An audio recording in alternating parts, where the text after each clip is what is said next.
Hi everyone, this is Miss Griffith, and I am here for you today with a social emotional lesson. It is going to be a read aloud, and the book that I am going to read aloud is The Grumpy Easter Bunny. And this book is by Justine Corman, and it is illustrated by Lucinda McQueen. So Justine is the person who wrote the words in the story, and Lucinda is the person who drew the pictures in the story.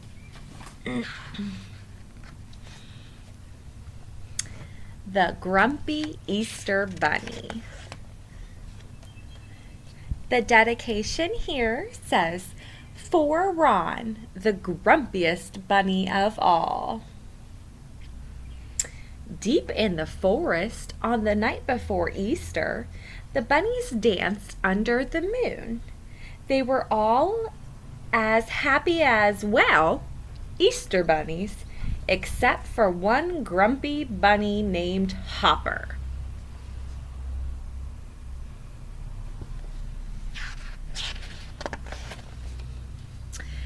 After the bunnies had finished dancing, Sir Byron, the great hare, told them, "You are the messengers of spring. Go now and spread love and joy."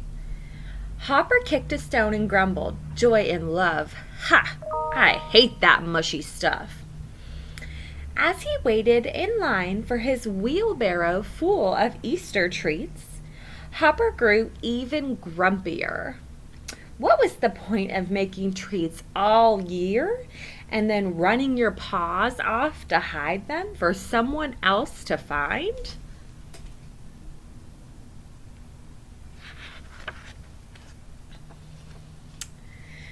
While the other bunnies gladly began their rounds, Hopper dragged his already tired feet. Hopper gazed at the heap of chocolate bunnies, marshmallow chicks, caramels, raspberry creams, and other delights. "I wish all these treats were mine," he thought hungrily.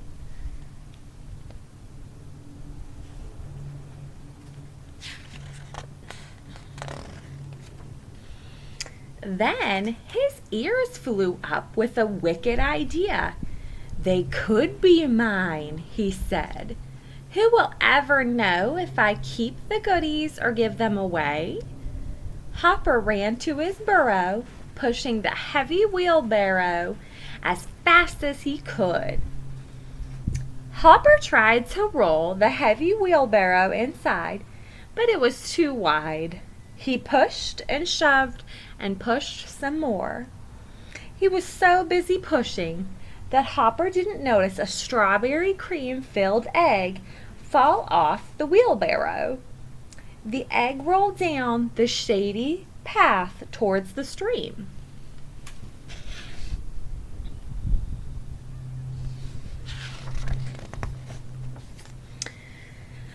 Hopper puffed up his tiny chest.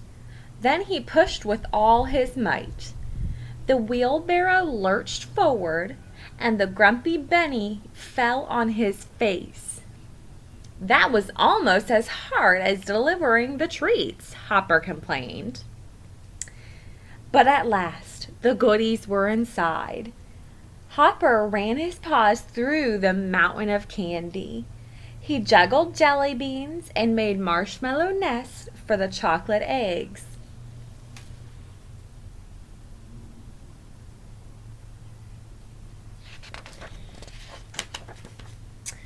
Then he began to eat, and eat, and eat. Hopper gobbled and gnawed the whole night through. Now he didn't feel so grumpy, but he did feel very sticky and a little too full. Finally, he decided to go to the stream to get a nice, cool drink. Hopper stopped when he heard a mew, mew, mew. He peeked out from behind a tree and saw Lottie, Spotty, and Dottie, 3 kittens who lived nearby. Excuse me.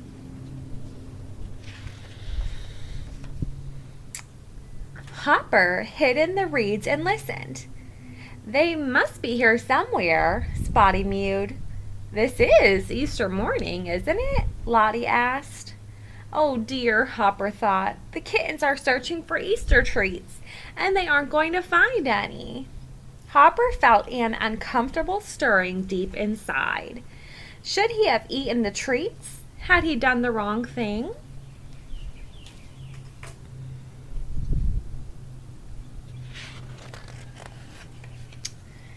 Then, to Hopper's great surprise, Dottie cried, "I found one!" She had found the strawberry cream-filled egg that had fallen off the wheelbarrow. Before Hopper could say a word, Spotty and Lottie rushed to their sister. "I'm the oldest," Spotty said, grabbing for the egg. "I'm the hungriest," Lottie argued. "I found it," Dottie squeaked.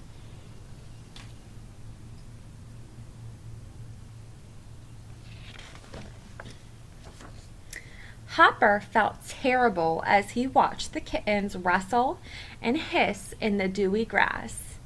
Suddenly, the kittens rolled right over the egg and smashed it to bits. They stopped wrestling and stared at the gooey mess.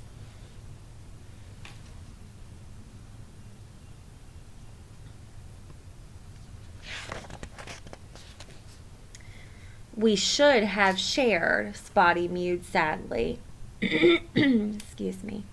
"We shouldn't have been greedy," Lottie sighed. "We'll divide what's left of it," Dottie said firmly. Then the three kittens hugged. "Oh dear," Hopper said to himself. He turned away from the kittens, only to find himself nose to nose with Sir Byron the Great Hare. "Why haven't you delivered to your area?" Sir Byron demanded. Hopper opened his mouth, but no sound came out. The chocolate was smeared all over his face and said it all.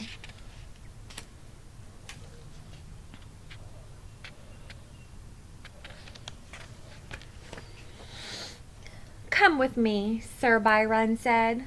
Hopper followed him to the burrow, and the kittens tagged behind. Sir Byron gave the kittens what was left of Hopper's goodies and made them honorary Easter bunnies. "Go now," Sir Byron told the kittens. "Spread joy and love." The Great Hare turned to Hopper. "As for you," he said, "you shall watch the kittens hide your treats. Perhaps then you'll understand what it means to be an Easter bunny."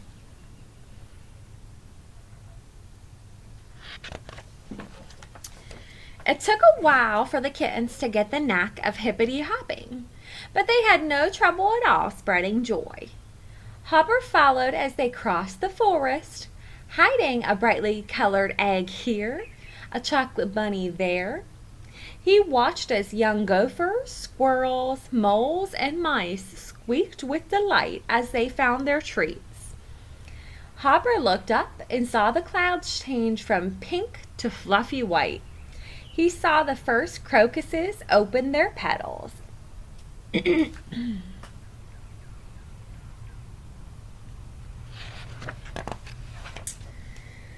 Hopper felt a lump in his throat. He'd always just worked his route, then gone home to soak his sore paws. He had never noticed the wonder and magic of Easter before. It made him feel happy inside. Just then, Sir Byron appeared at his side.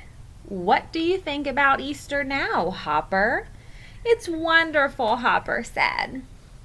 From then on, Hopper was glad to be an Easter bunny. He didn't mind spending every day of the year making treats for others to enjoy. And the next year, for the first time in his life, Hopper was eager for the night before Easter.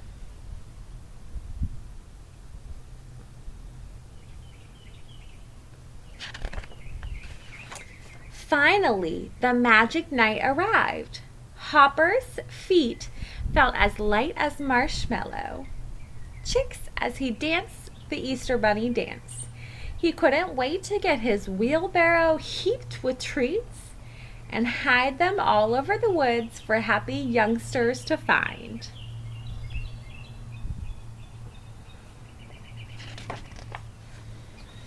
When Sir Byron gave Hopper his wheelbarrow, he said, "Since you have an awfully big route for one little bunny, I've arranged for you to have some helpers." Hopper laughed as the three little kittens popped out behind the great hare. And as they pushed their delicious load through the moonlit forest with a hippity hoppity mew mew mew, Hopper realized just how much happiness Easter brings.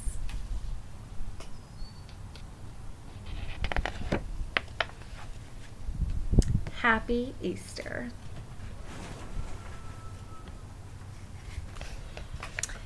In this story, there is a grumpy Easter bunny. The grumpy Easter bunny makes a mistake by choosing to eat all of the candy himself and not delivering it to others. When the grumpy Easter bunny realizes he made a mistake, he does not make that mistake again and corrects his actions. This is something that you can keep in mind too. It's okay to make mistakes or make negative choices.